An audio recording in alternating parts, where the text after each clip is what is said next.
So hello, welcome back. I hope you had a good time with your plant on your first phase of your little 4-part journey. I didn't mention at the end of the video that you should now take notes. I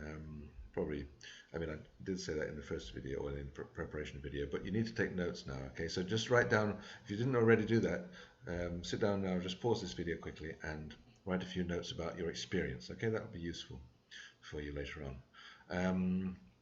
As I said, don't take notes during the exercise, but afterwards always sit down and take notes.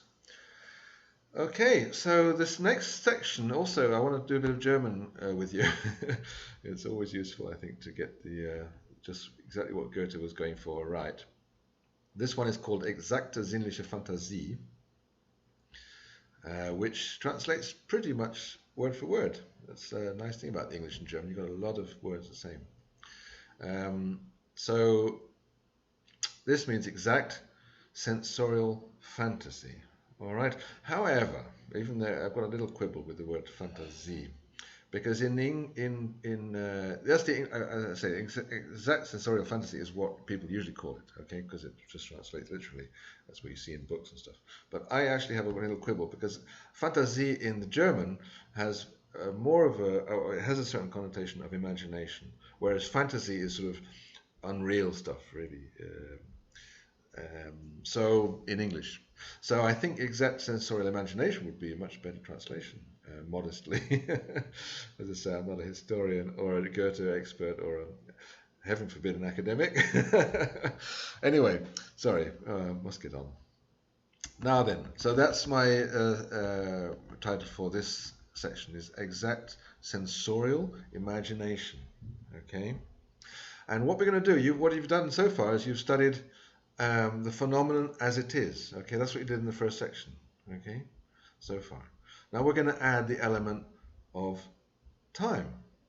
Okay, so what you're going to do now is you're going to go back in time and with using your imagination and your observation and see how this plant arrived at its present state. Okay, so with time and phenomenon and time you're starting to work with the metamorphosis, the transformation that this plant has undergone, right from the seedling when it grew out, and you'll have to imagine because you won't be able to see anymore. But even things that happened last week, you probably can see how this plant sort of developed. Okay, so you're using your imagination.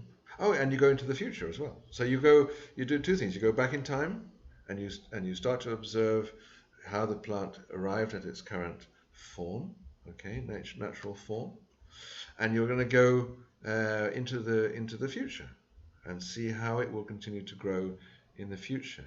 Okay, so you're really freeing up your imagination there. Now, what Goethe is doing here, he's using the imagination as if it was a legitimate scientific tool. Okay, he's taking it very seriously. He's not just using the sort of traditional methods of scientific measurement and so forth. So you're using the imagination as a legitimate scientific tool. Go into the past, go beyond the present day, and see where it's going, how it's going to develop, how it's going to grow into the future. And what you might do after you've done that, you may even do a sort of advanced version of that, where you're actually observing. You're imagining what it might be otherwise. You could change something. Okay, you could do variations of what. First of all, you're working within what is possible for this plant, past, future, and then you go into maybe what is beyond possible. Maybe with a very big. What if this flower was a very bulbous flower, say, or something? Okay, rather than a thin one. So you may do a little bit of that imagination at the end of this. So what you'll do, what you'll see, if you manage to get all that going, which you will, you'll see the plant as an expression of this current plant. It will be more than just a plant. It'll as it is, as phenomenon as it is. It'll be an expression of the process of its transformation as it moves through time. Okay, an expression of the process of its transformation as it moves through time. Okay, so you're ready to go. Let me just recap that for you. Exercise stage 2 is observe the plant in time as part of an ongoing metamorphosis. Okay. Picture how it grew to its present form. Picture how it will grow into the future, and perhaps afterwards you might even imagine the plant otherwise. Variations. Okay, so again, you can leave this on the screen if you want, and pause the video, and see you next video. Okay.